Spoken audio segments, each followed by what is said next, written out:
Assalamualaikum warahmatullahi wabarakatuh. Perkenalkan, nama saya Alivia Sabrina Maheswari dari kelas Manajemen H, Dakar NIM 202304100325. Di sini saya akan menjelaskan tentang studi kasus faktor kegagalan JDID. JDID adalah platform e-commerce Indonesia yang beroperasi mulai November 2015 hingga 31 Maret 2023. Merupakan anak perusahaan dari raksasa e-commerce Tiongkok, JD.com. Platform ini menawarkan beragam produk antara lain elektronik, fashion, perlengkapan rumah tangga, serta perlengkapan ibu dan bayi. Faktor-faktor yang mempengaruhi kegagalan JDID.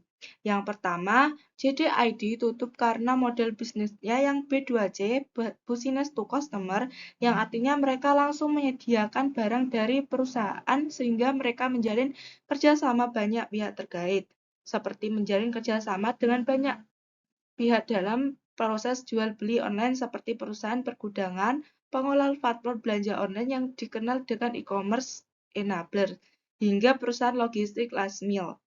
Model bisnis tersebut dinilai lebih banyak memakan biaya operasional yang tinggi dibandingkan model bisnis yang diterapkan para pesaingnya seperti Shopee dan Tokopedia yang cenderung ke arah C2C, consumer to consumer. Mereka menerapkan sistem bisnis sebagai pihak ketiga yang memfasilitasi antara penjual dan pembeli demi kelancaran serta keamanan transaksi, sehingga biaya operasional yang dibutuhkan lebih murah. Yang kedua, selain itu, JDID tutup karena banyaknya pesaing baru yang muncul di lingkup e-commerce, yang mana strategi ataupun promosi yang diterapkan oleh pesaing lebih unggul dibandingkan JDID.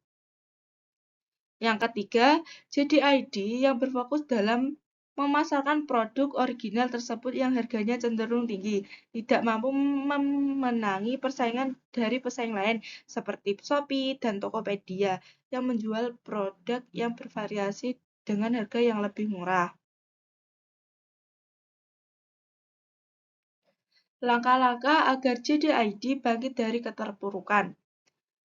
Pada tanggal 31 Maret 2023, JDID resmi menutup layanannya di Indonesia. Hal ini tentu menjadi pukulan besar bagi industri e-commerce di Indonesia, mengingat JDID merupakan salah satu pemain besar di sektor tersebut.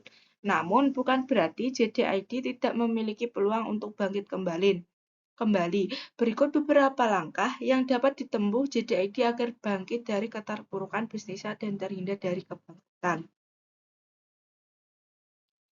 Yang pertama yaitu melakukan restrukturisasi bisnis.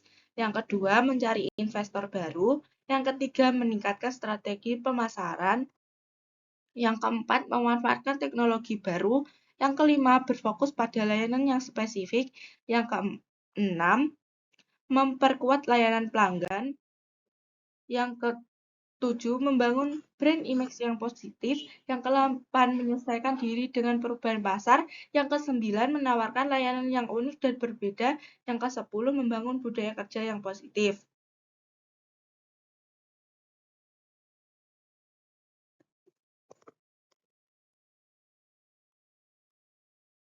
JDID perlu membangun budaya kerja yang positif agar dapat meningkatkan motivasi dan kinerja karyawan. Hal ini dapat dilakukan dengan menciptakan lingkungan kerja yang kondusif dan memberikan penghargaan kepada karyawan yang berprestasi. Tentu saja, langkah-langkah di atas tidak mudah untuk diimplementasikan. Namun, jika JDID dapat melakukannya dengan baik, maka bukan tidak mungkin JDID dapat bangkit kembali dan menjadi salah satu pemain besar di industri e-commerce di Indonesia. Sekian presentasi dari saya. Jika ada salah kata mohon dimaafkan. Terima kasih. Wassalamualaikum warahmatullahi wabarakatuh.